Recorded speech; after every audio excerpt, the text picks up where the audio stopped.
Good evening, everyone. Good evening. Sorry, I could not make it at 6 o'clock today. Um, went to work, had to get my hair done and stuff. But I'm here in a later time, start at 7 instead. So we are going to continue with the story of Jacob and his brother Esau. We knew that Jacob's mother favors him, and Esau was favored by his father. And as he become blind, Abraham he got his brother's place, get his blessing, and his firstborn right. He went on, get married, had many children, and now he is to go back to his to his hometown, and he is to meet with his brother Esau. And he sent forth his the last time his servant with gifts to go, and hopefully he says maybe his brother will be a little bit more welcoming to him. So we're going to continue with this story right here. So now Jacob, Genesis 33, Genèse 33, commencez dans verset 1. Now Jacob raised his eyes and saw Esau coming, and 400 men were with him. So he divided the children among Leah, Rachel, and the two female servants. He put the female servant and their children in front, Leah and her children after them, and Rachel and Joseph behind them. Then he himself went ahead of them and bowed down to the earth 7 times as he came near to his brother. But Esau went to meet him, and he embraced him and kissed him, and they burst into tears. When he raised his eyes and saw the woman and the children, he said, Who are these with you?" To which he said, "The children with whom God has favored your servant." At that, the female servant came forward with their children and bowed down. And Leah too came forward with her children and they bowed down. Then Joseph came forward with Rachel and they bowed down. Esau said, "What is the purpose of all this camp of travelers that I have met?" He replied, "In order to find favor in the eyes of my Lord." Then Esau said, "I have a great many possessions, my brother. Keep what is yours." However, Jacob said, "No, please, if I have found favor in your eyes, you must take my gift from my hands, because I brought it so that I could see your face. And I have seen your face as though seeing God's face, in that you receive me with pleasure. Take please the gift, conveying my blessing that was brought to you, for God has favored me and I have everything I need." And he continued to urge him so that he took it. Later Esau said, "Let us move out and go, and let me go in advance of you." But he said to him, "My Lord is aware that the children are delicate, and that in my care are sheep and cattle nursing their young. If they are driven too quickly for one day, then the whole flock will die. Let my Lord please go on ahead of his servant, but I will continue the journey more slowly at the pace of my livestock and of the children until I came to my Lord at Seir." Then Esau said, "Please let me leave some of my people with you."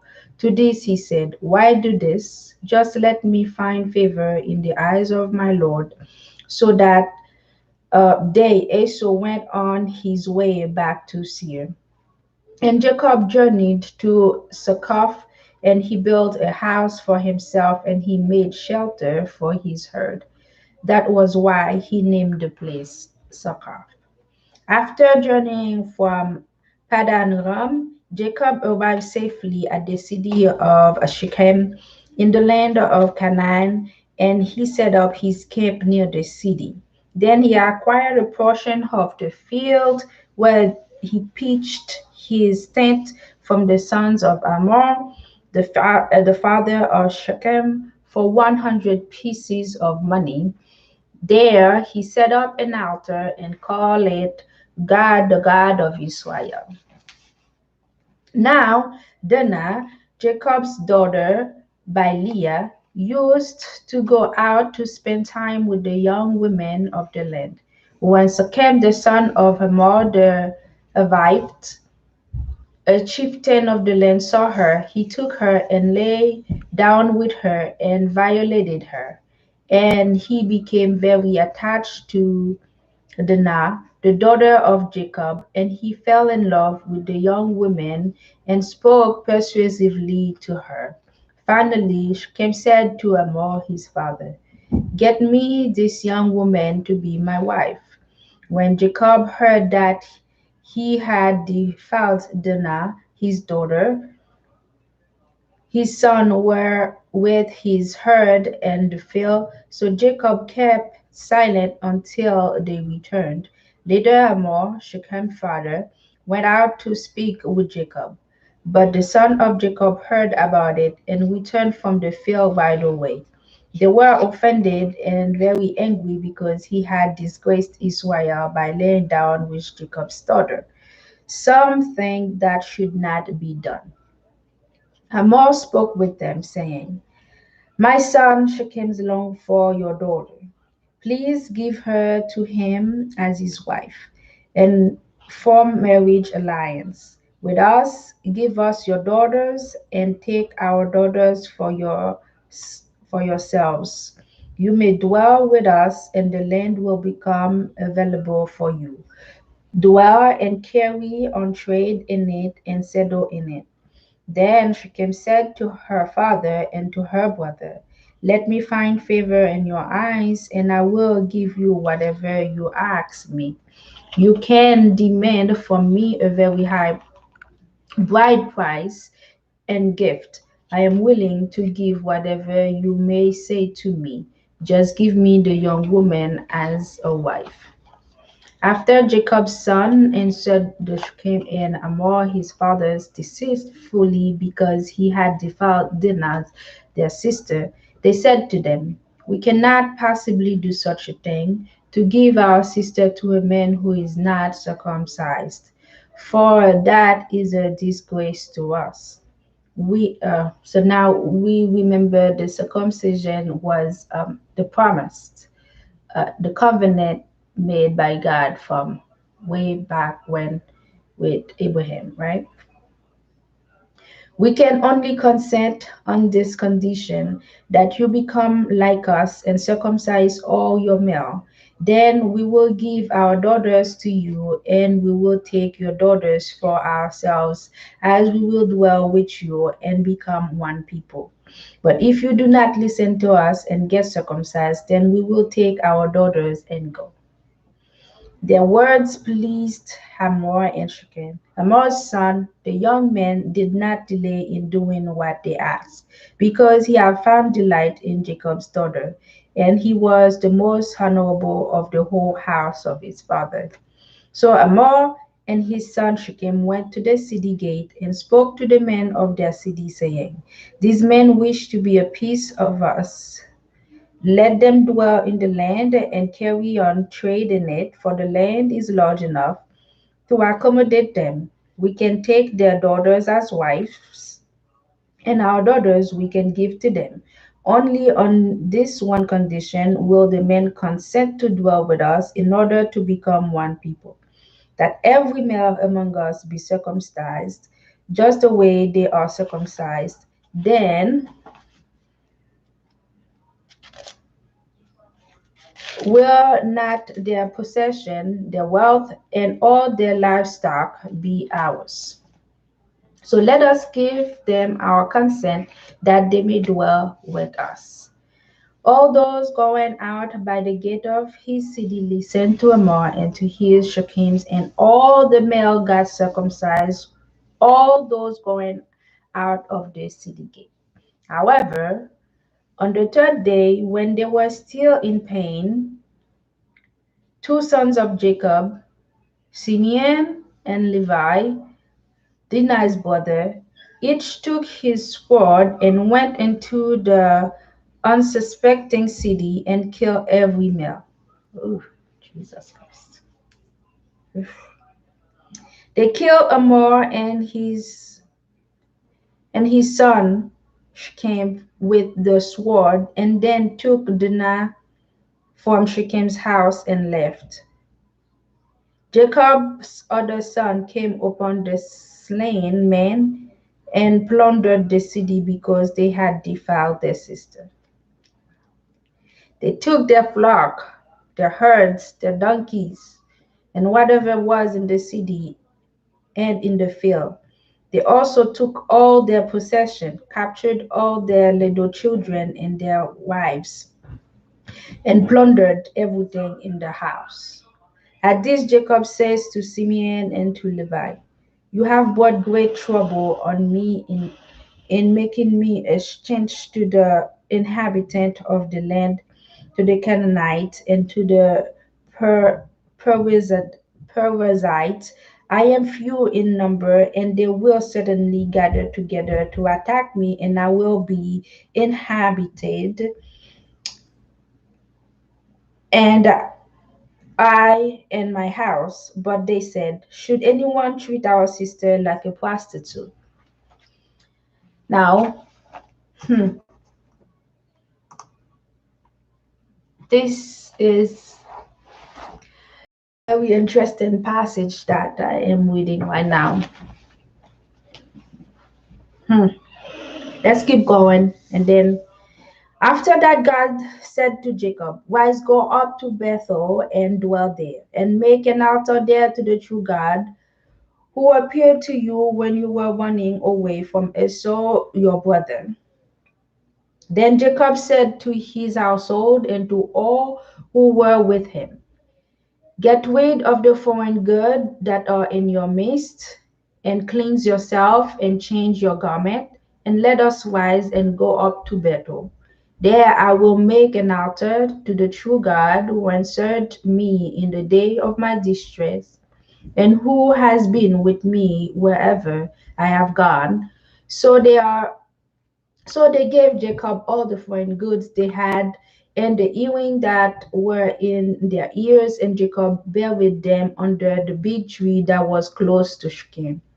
When they traveled on, the terror of God struck the cities around them, so they did not chase after the son of Jacob. Jacob eventually came to Luz, that is Bethel, in the land of Canaan, he and all the people with him. There he built an altar and called the place El Bethel, because there the true God has revealed himself to him when he had run away from his brother.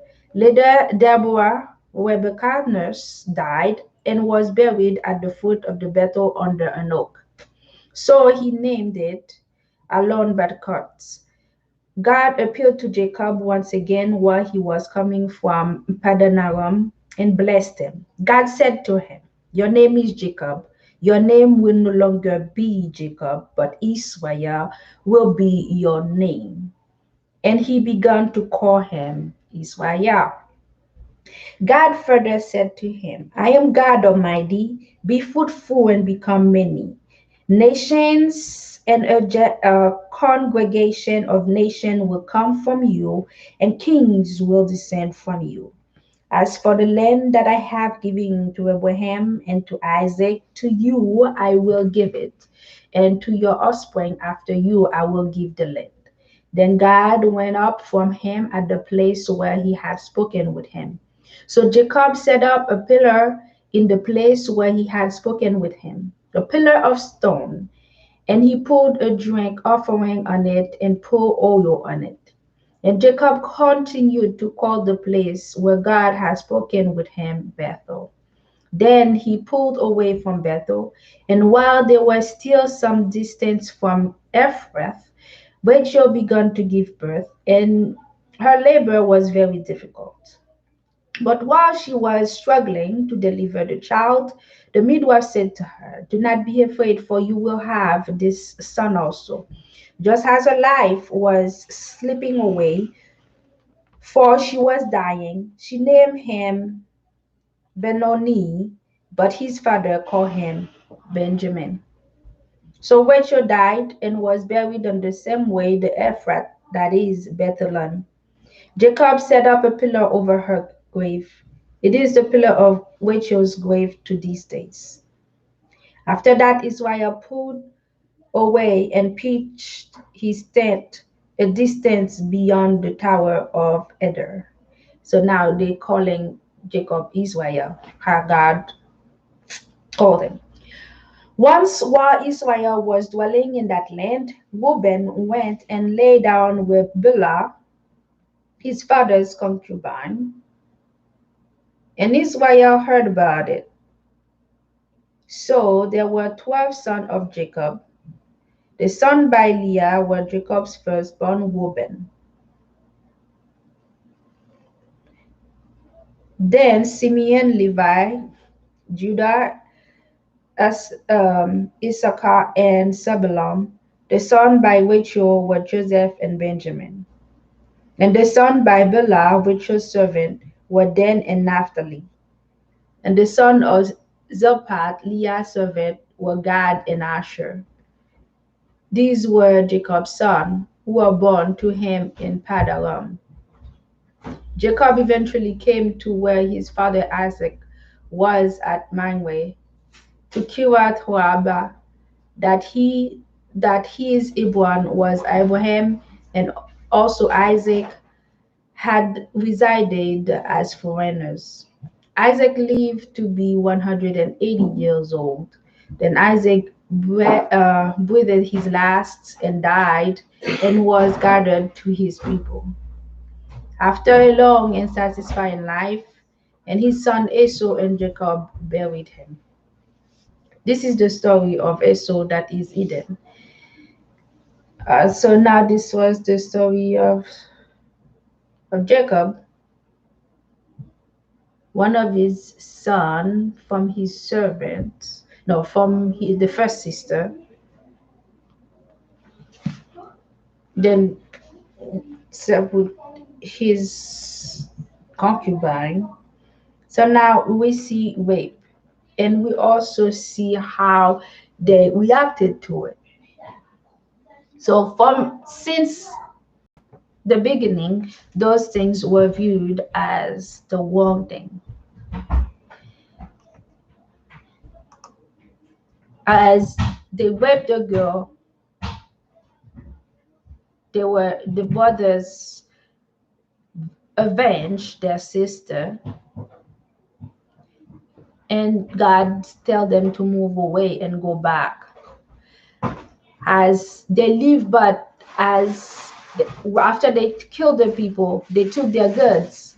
But in order for them to be forgiven for what they have done, they had to leave behind the goods that they took. So, in regards to those, as we can see, God does not favor those kind of bad behaviors. Rape, killing for there are consequences, as we can see. Consequences to one's action has always been there from since then. So us as Christians, we should not say that there are certain things that we're going to leave it up to God. Sometimes we need to defy ourselves when the time comes as well. Or their actions were rather violent, but God had mercy on them and understood what they did. So now the life of Esau. This is the history of Esau, that is Eden. Esau took his wife from the daughter of Canaan Ada, the daughter of Elon, the Hittite, and the Holibamah, the daughter of Hannah, the granddaughter of Zibeon, the Hivite, and Basemath, Ishmael's daughter, the sister of Nebaioth.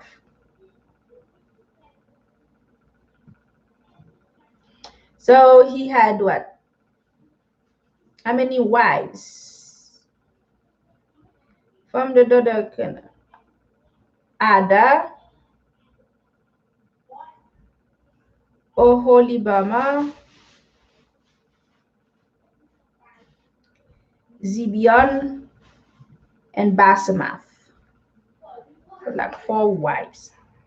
And Ada bore Eliphaz to Esau, and Basemath bore Wool, and Oholibamah bore Jehosh, Jalam, and Korah. These are the sons of Esau who were born to him in the land of Canaan. After that, Esau took his wives, his sons, his daughters, all the members of his household, his herd, and all his other beasts, and all the wealth he had accumulated in the land of Canaan, and he went to another land some distance away from Jacob's his brother, for their goods had become too many for them to dwell together, and the land where they were residing was not able to sustain them because of their herds. So Esau took up dwelling in the mountainous region of Seir. Esau is Edom. And this is the history of Esau, the father of Edom, in the mountainous region of Seir.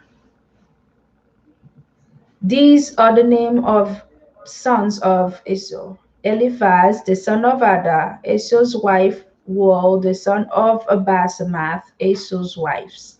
The sons of Eliphaz were the Timan, Omar, Zepho, Gatam, and Kenaz. Timnah became the concubine of Eliphaz, Esau's son. In time she bore Eliphaz, Amalek. These are the sons of Ada, Esau's wife. These are the sons of Will, one of the sons of Esau. Nahath, Zerah, Shema, Mizar. These were the sons of Basemath, Esau's wife. So, because he had four wives, I believe, or three or four wives. These were the sons of Holibamah, the daughter of Anna, the granddaughter of Zibeon, Esau's wife, whom she bore Jehush, Jalam, and Korah. So about three or four. One, two, three. Yeah, four wives. These are the sheikhs of the son of Esau, the sons of Eliphaz, Esau's firstborn, Sheikh Stemah, Shekar Omar, Sheikh Sifo, Sheikh Skenaz, Sheikh Korah, Sheikh Gatham, and Sheikh Amalek. These are the sheikh of Eliphaz in the land of Edom. These are the sons of Ada. These are the sons of Hua, Esau's son, Sheikh Nahath, Sheikh Zoar, Sheikh Shammah, and Sheikh Mizar. These are the sheikh of war in the land of Edom. These are the sons of Basemath, Esau's wife. Finally, these are the sons of Olibamah, Esau's wife, Shikah Heshush, Shikah Jalam, Shikah Korah. These are the Shikam of Oholibamath, the daughter of Anna, Esau's wife. These are the sons of Esau, and these are the grandsons that he has, Shken, and he's Edom. So this he has, they give you the name of his sons and his grandchildren. These are the sons of Seir the Overite, the inhabitant of the land, Lotan, Subah, Zibeon, Anna, Dishan, Asher, and Dishan. These are the sheikh of Obite, the son of Seir, in the land of Edom. The son of Lotan were the Ori and the Heman. The Lotan's sister was Timnah. These are the sons of Shubal, Alvan, Menahath, Ebo, Shipho, and Onam. These are the sons of Zibeon, Arya, Hannah. This is the Anna who found the hot springs in the wilderness while he was tending the donkeys for Zibeon his father. These are the children of Anna, Dishon and Hoholibamath, the daughter of Hannah. These are the sons of Dishon, Min, Dam, Isham, Israel. So now they're getting grandchildren. These are the sons of Ezer, Bilah, Sahavan, and Akan. These are the sons of Dishon, Oz, and Aran. These are the sheikh of the Obite, Sheikh Lotan, Sheikh Shobal, Sheikh Zibion, Sheikh Anah, Sheikh Dishon, Sheikh Ezer, and Sheikh Dishon. These are the grandchildren of Right according to the sheikhs of the lands of Seir. Now these are the kings who reigned in the land of Edom before any king reigned over the Israelites. Bela, son of Beor, reigned in Edom, and the name of his city was Dinhabah. When Bela died, Jacob, son of Zoah from Bozrah, began to reign in his place. So God did say from Jacob he will bring forth kings and nations. So now I guess his grandson. When Jabbar died, Hashem from the land of the Temanite began there to reign in his place. When Hashem died, Hadad, son of Bedad, who defeated the Midianites in the territory of Moab, began to reign in his place. And the name of his city was Avith. When Adad died, Semlah from the Mashakah began to reign in his place. When Shamlah died, Shaul from Rehoboth by the river began to reign in his place. When Shaul died, Baal-Hanan, the son of Akbor, began to reign in his place. When Baal-Hanan, the son of Akbor, died, Hadar began to reign in his place. The name of his city was Pau, and the name of his wife was Mehethabel, the daughter of Metred, the daughter of Mizahab. So these are the names of the sheikhs of Esau according to their families, according to their places, according to their name. Sheikhs Tamar, Sheikhs Alban, Sheikh Jetheth, Sheikhs Olohi Bama, Sheikh Elah, Sheikh Pinan, Sheikh Kanaz, Sheikh Taman, Sheikh Midbazar, Sheikh Magdiel, and Sheikh Aram. These are the sheikh of Edom according to their settlement in the land of their possession. This is Esau, the father of Edom. Jacob continued to dwell in the land of Canaan, where his father had lived as a foreigner. This is the history of Jacob when Joseph was 17 years old. The young man was tending the flock with the son of Bela and the sons of Zilpah, the wives of his father, and Joseph brought a bad report about them to their father. Now Israel loved Joseph more than all his other sons because he was the son of his old age, and he had a special robe made for him. When his brothers saw that their father loved him more than all his brothers, they began to hate him, and they could not speak peaceably to him. Later Joseph had a dream and told it to his brothers, and they found further reason to hate him. He said to them, "Please listen to this dream that I had. There were binding sheaves in the middle of the field when my sheaf got up and stood erect, and your sheaves encircled and bowed down to my sheaf. His brothers said to him, are you really going to make yourself king over us and dominate us? So they found another reason to hate him because of his dreams and what he said. After that, he had still another dream, and he related it to his brothers. I have had another dream. This time the sun and the moon and 11 stars were bowing down to me. Then he related it to his father as well as his brothers, and his father rebuked him and said to him, what is the meaning of this dream of yours? Am I as well as your mother and your brothers really going to come and bow down to the earth to you?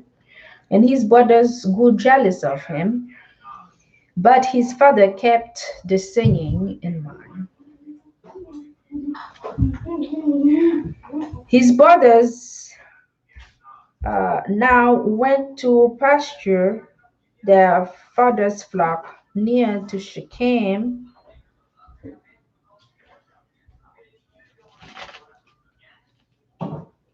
At this he said to him, I am ready.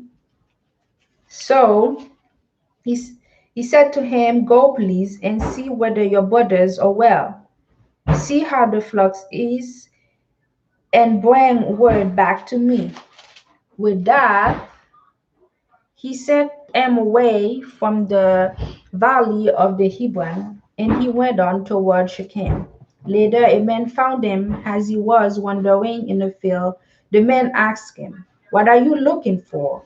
To this he said, I am looking for my brothers. Please tell me, where are they tending flocks? The man continued, they have pulled away from here, for I heard them saying, let us go to Dothan. So Joseph went after his brothers and found them at Dothan. Now they caught sight of him from a distance, and before he reached them, they began to plot his death against him to put him to death. So they said to one another, look, here comes that dreamer. Come now and let us kill him and pitch him into one of the water pits, and he will say that a vicious wild animal devoured him, and let us see what will become of his dreams. When Reuben heard this, he tried to rescue him from them. So he said, let us not take his life. Reuben said to them, do not shed blood. Throw him into this water pit in the wilderness, but do not harm him. His purpose was to rescue him from them in order to return him to his father. So as soon as Joseph came to his brothers, they stripped Joseph of his robe, the special robe that he wore, and they took him and threw him into the water pit. At the time the pit was empty, there was no water in it. Then they sat down to eat. When they looked up, there was a caravan of Ishmaelites coming from the Gilead. Their camel were carrying labdanum, gone balsam, and resinous bark, and they were on their way down to Egypt. At this, Judah said to his brothers, what profit would there be if we kill our brother and covered over his blood? Come now, let us sell him to the Ishmaelites, and do not let our hand be upon him. After all, he is our brother, our flesh. So they listened to their brother and went to the Midianites and merchants were passing by. They lifted Joseph up out of the water pit and sold them to the Ishmaelites for 20 pieces of silver. These men took Joseph into Egypt. And this is where we're going to end today with the story of Joseph, which is well known to all of us. Very well known. And now we see from time to time how Joseph came to be. All right. So Joseph was the son from the favorite wife of Jacob. And so many nations has already been the generation has populated, the earth has already has so many um people in it, and he grew so much from one end to the other. We have so many that we actually lost count. There's so many children and from grandchildren, so many disasters. We have seen certain lives of circumstances that were bad, things that has been done since long before. Nelson, please stop. Nelson, things that has been done so much badly long before. How God has dealt with people who are doing things that are not according to His will, and also we see that from time to time since then, people also were careful about the people they get married into. Um, if they were from people from God, they tried not to marry other people that were known to be somehow not of the same culture as them. That they even rather married among themselves than to take on wives from places that were not known to be very good places. So those things has remained, and most of them has actually been very good situation, because many times you married into a family that you don't know, that were not good, and things doesn't end up well.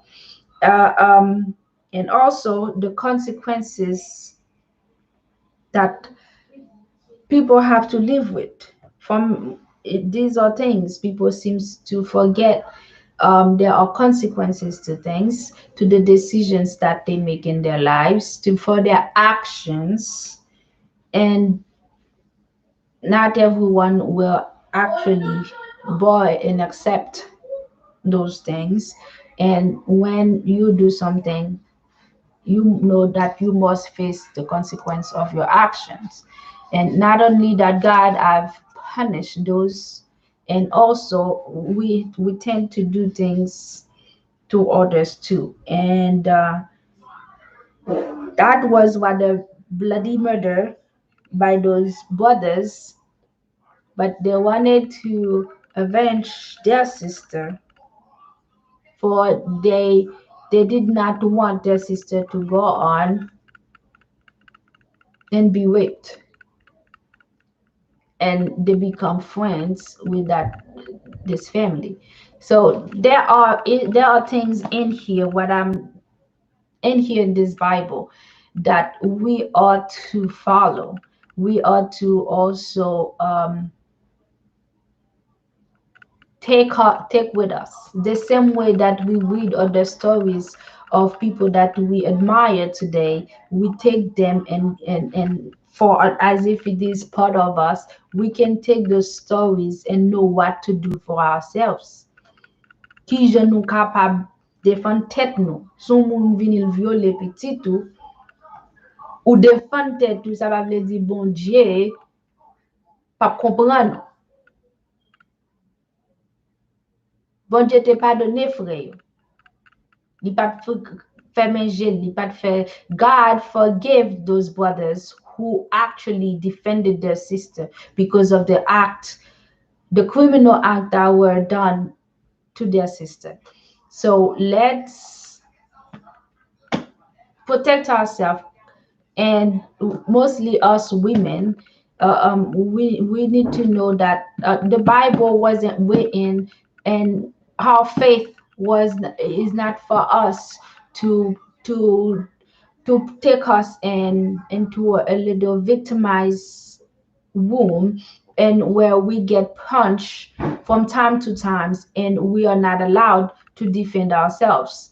The Bible doesn't teach us that we are supposed to become victims and defenseless. And when we are victims, we're being victimized by others. God is also taking parts into those things to react for us. So let's keep this in mind. We need to defend ourselves. We need to stand for ourselves.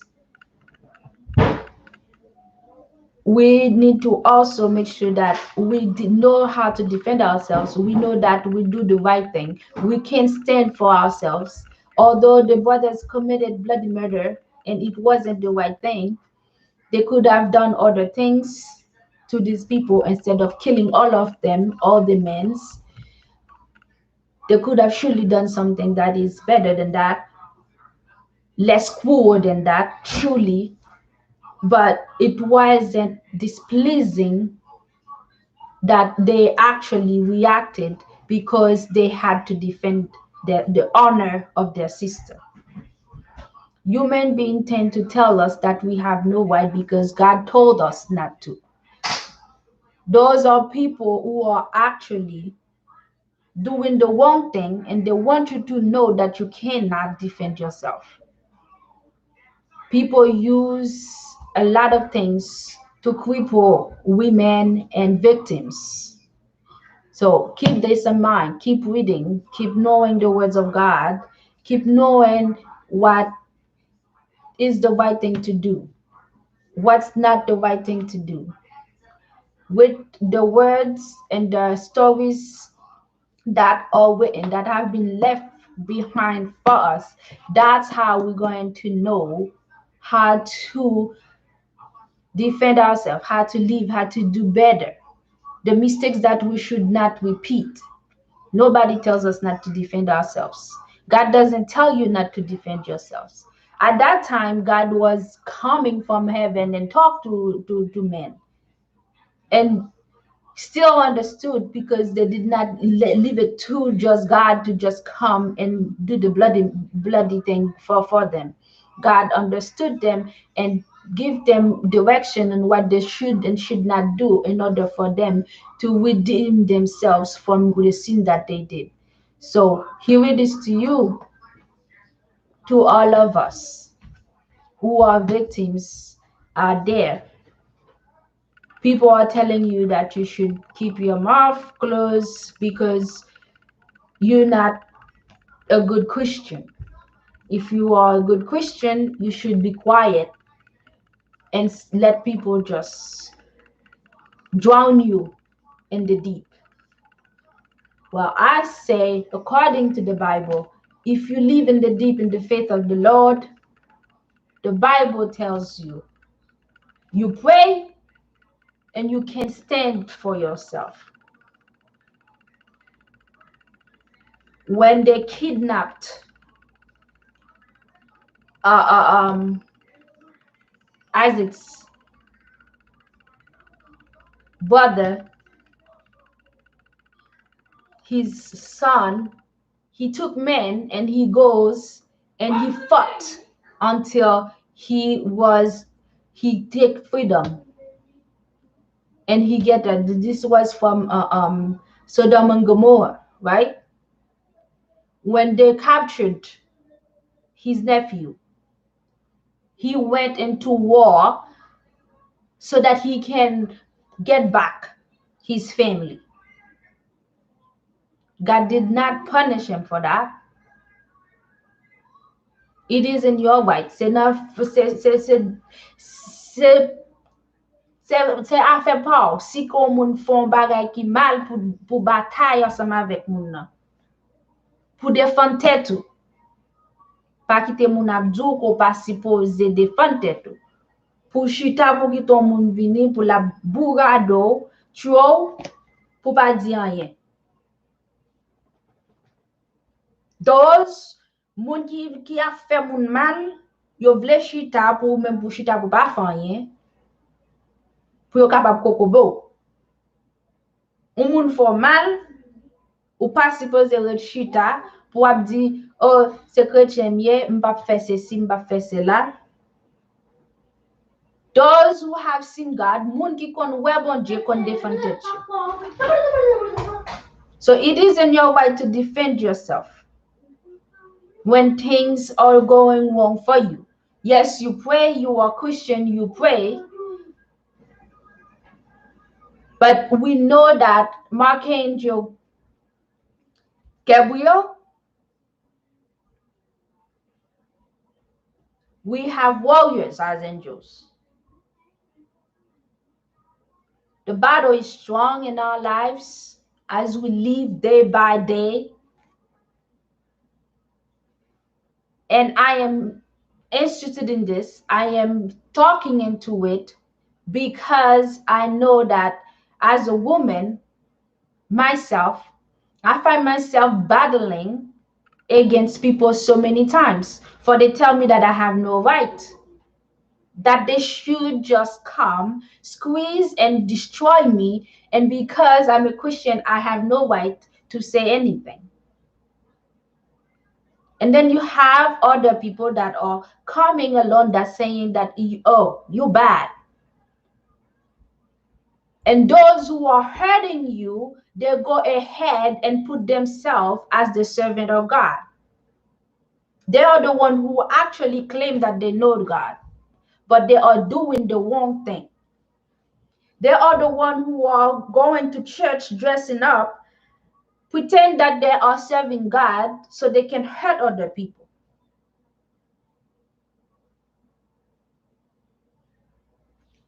There's so many stories in the book of Genesis. So many stories from the beginning of time that shows us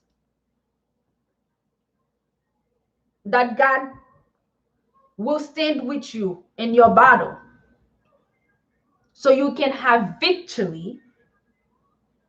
But don't just sit there and wait for the heavens to open. Jesus has already came. Many Christians have done this mistake.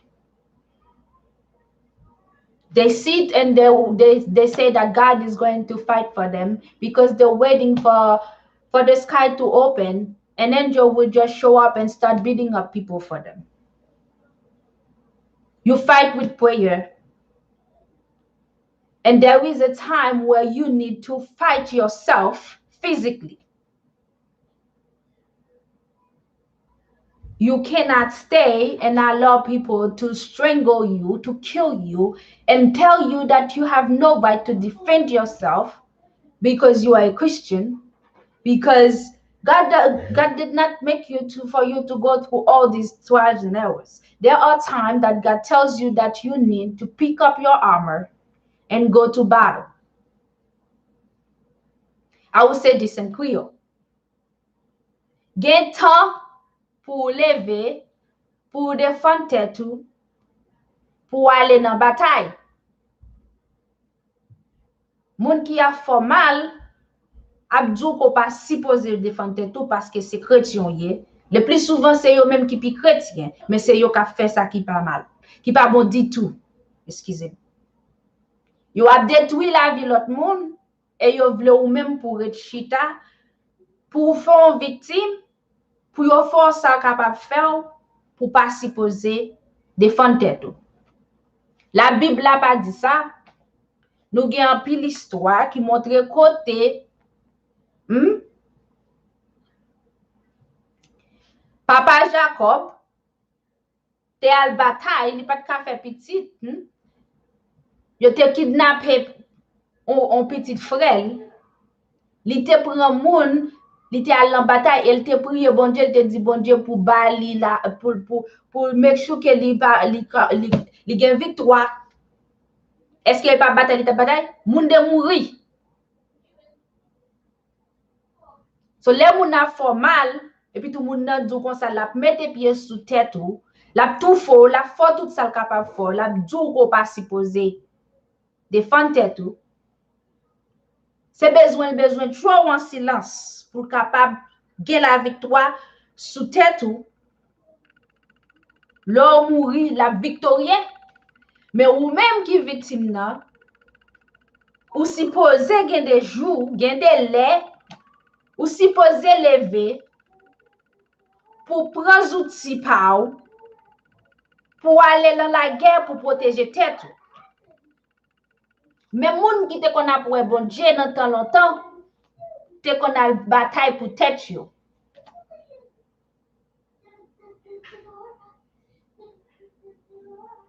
Chrétien, moun qui te kon a pour bon Dieu face pour face.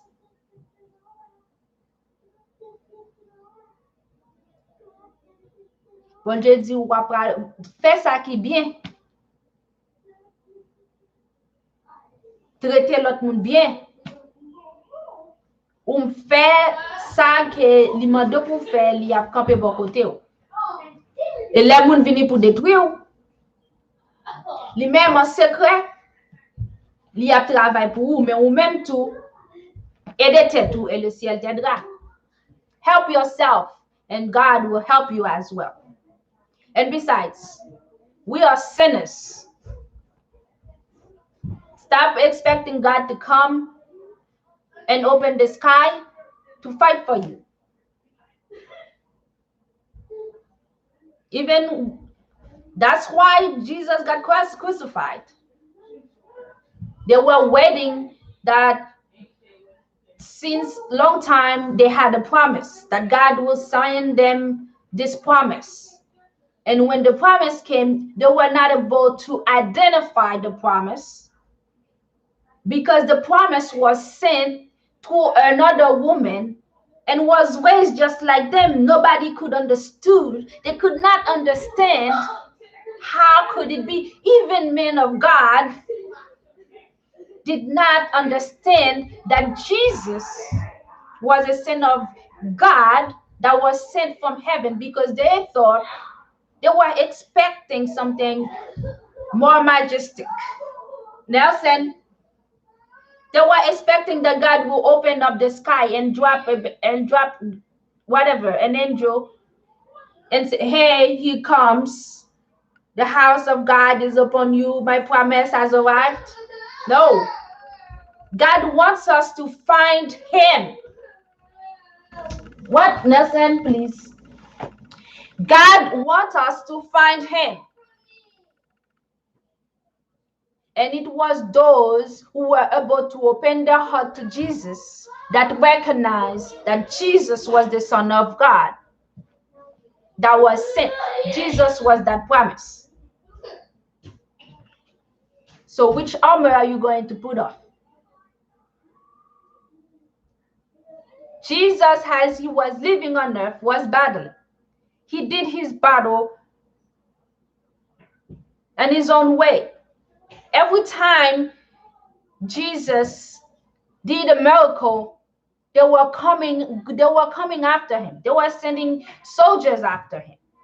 But he knew it wasn't his time yet. That was his trial. That was his battle. You will find people that will step on you.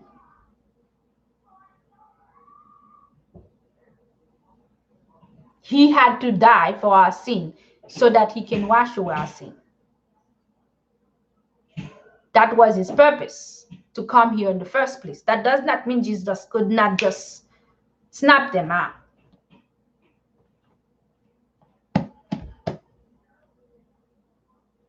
So what will it be to you?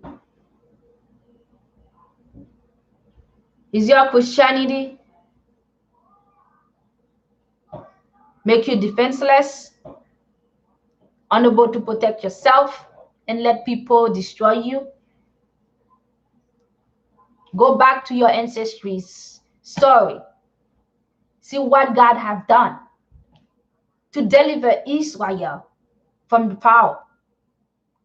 God has took extreme defense mechanism to set us free. To what purpose will you let someone tell you that it's going to destroy you and you're not supposed to defend yourself to set yourself free? Are you going to remain slave of men? It is up to you to decide. Bon Dieu défend petitly. Il pour délaguer Israël. L'elle te voit Moïse. Il te tué moun. Même innocent qui bébé innocent est mouru. So with that, I leave you. We say to God, for He is always ahead of us.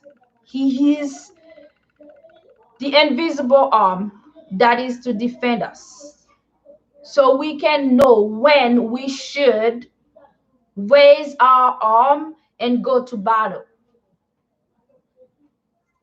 And before we go to battle, we pray. And God will tell us what to do. God will guide us in our battle. It will tell us what to do. The same way that God guided Moses, God will tell you what to do in the moment that you have to face your enemy. So as Christians, we have to pray to the Lord, but God also wants you to defend yourself.